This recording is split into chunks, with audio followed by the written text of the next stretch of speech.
Alright, so before I start, I just want to say that I have never recorded a tutorial before, but I'm going to try my best. This is how I animated Robert's walk cycle. Let's get started. Now, throughout this process, we will be rigging our character. We're going to want to use the top left drop-down menu and go to not animation or rendering, but rigging specifically. Yes, complicated, I know. There are 3 items in the top bar that we're going to be using as well. We're going to be using the skeleton, skin, and constrain options. Now, starting out, you're going to want to go into either your right view or your front view, depending on whichever view is more comfortable for your character. You may have them oriented differently. After you go into one of these views and are viewing your character in a 2-dimensional plane, you're going to want to go up to Skeleton and click Create Joints.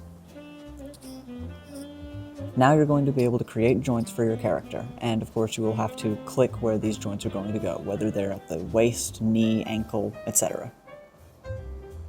Also, to make things a little easier while rigging your character, so you can see how all of your limbs are set up, just hit 4 on the keyboard and you'll be able to see the wireframe of your model. Hit 5 to go back to the other view.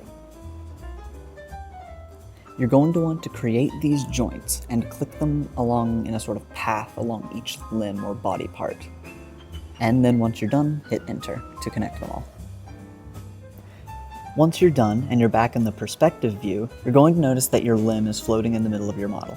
That's okay. You can just move it to the side and reorient it and get it settled in the middle of the limb it belongs in.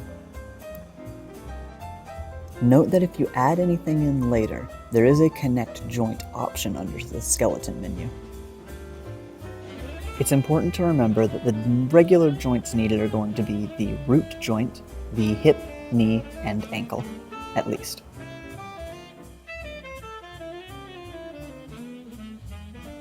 Now that we've given our character one leg, let's give him another. Go under the skeleton drop-down menu again and click on Mirror Joints.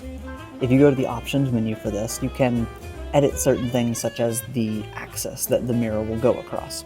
This is basically so if you create one leg and connect it to a root joint, you will be able to mirror it across whatever axis you choose and create your second leg. Note that you will be able to replace certain prefixes of each joint, such as, for example, here I had an L underscore for each limb because it was the left hip, left knee, left ankle, but you can replace these prefixes, so I would replace them with an R underscore for the right leg.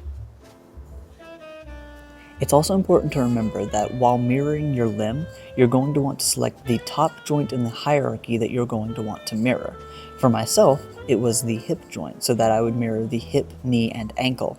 However, do not click the root joint, as you want that to remain as your only root. It's also helpful to remember to name each joint according to what they are for the body. To begin the next part of the process, go under the skeleton drop-down menu and click on Create IK Handle. You're going to want to have your current solver as the Rotate Plane solver. Also, make sure that Sticky is checked. Now that that's set up, in order to create your IK handle, click on the top joint in the hierarchy and the bottom joint in the hierarchy that you want to be affected by that joint. So for myself, it was the hip joint and the ankle joint. This IK handle connects the both of them.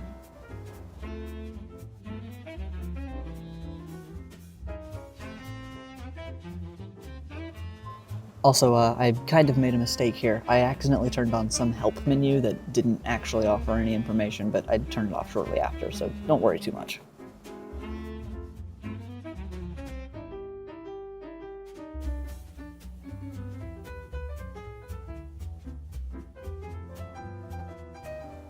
Quickly going into the perspective view here, just to show you that it works.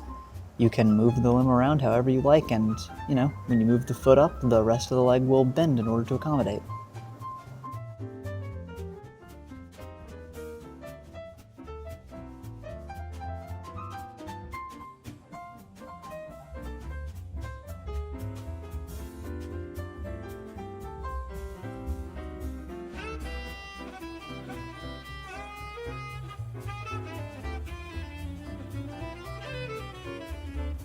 Now that we've got our skeleton set up, it's time to connect it to our model.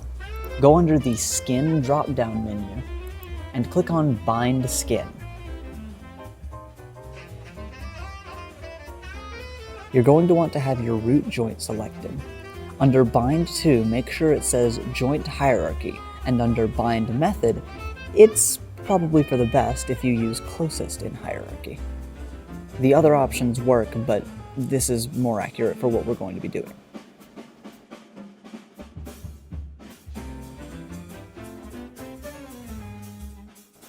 Now, our bound skin is going to act a little strange at first, but we can fix that.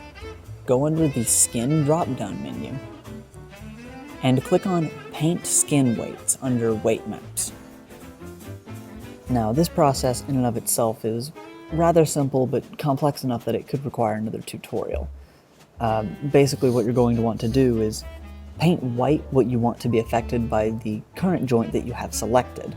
I end up filling all this in, but I just kind of speed through this process. It's rather self-explanatory.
When using the Paint Skin Weights tool, you're going to be painting over the polygons that make up your model that you want to be affected by the current joints that you have embedded in it.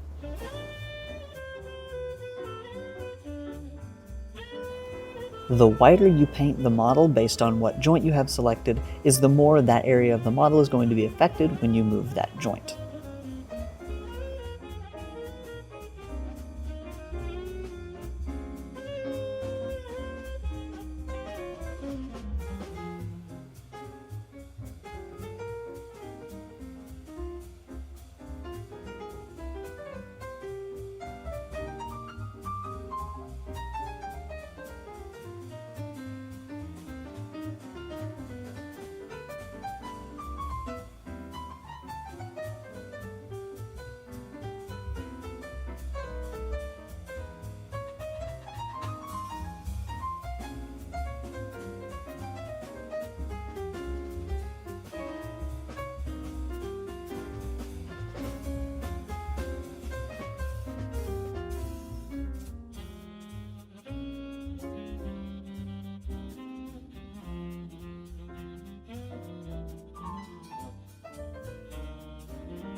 The next part of the process isn't exactly mandatory, but it helps make things a lot simpler. We're going to be creating sort of handles or controllers for our model, so that we don't have to manipulate as much. Go under Curves and create a simple circle. Then move it on par with the root joint. Make it big enough so that you can see it just outside of your model, but not too much. While creating these curves to act as controllers for our model, in order to make things more simple and accurate, you can hold down the V key while moving it vertically in order to have it snap to each joint. Now, I end up doing this a little later on, but you're going to want to create a few more curves. Do the same thing that you did for the root, but this time move the curves down to the ankle joints, and if you have arms, over to the wrist joints. It'll make it a little easier to do this part of the process if you turn your model invisible for now. Now, under the Options menu, we have many options we're going to be looking into.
Now let's finish the rigging process. Click on the handle that you want to start with. So let's say the handle for the root joint, and also click on the root joint itself. Go up to the Constrain drop-down menu and hit Parent.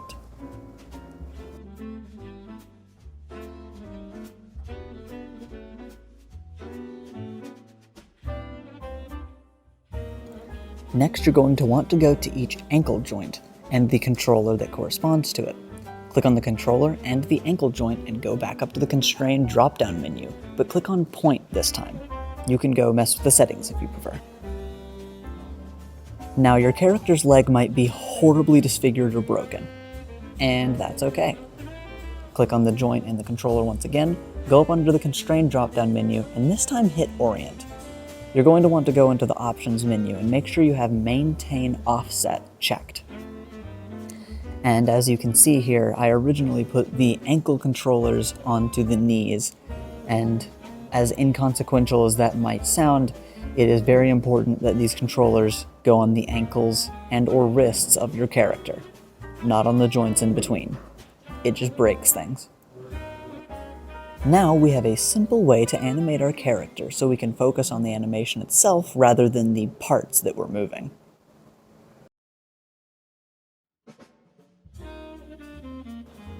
Now that we've finished binding it to our skin, it's time to go to the next part of the process. Look at little Robert dance.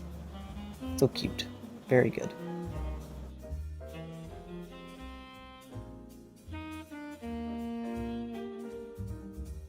Here I also show off that I both created arms and also made the IK handles and the controllers for them. The process is the exact same, just turned at a 90-degree angle.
Also, I end up looking into a weird glitch where I end up turning my character's hand the wrong direction, and it shrinks down into the first dimension.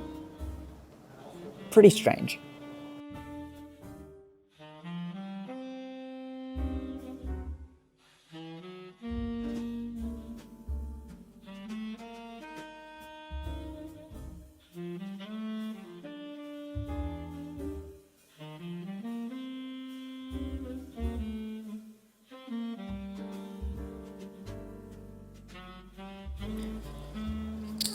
And here I just mess with the controllers for a little bit.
Now our character is fully rigged, so we can focus on animating this little guy. Now the animation process is very long and tedious, and rather simple. So here's the entire animation process sped up incredibly to jazz music. Enjoy.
And after a long, long process, we are done.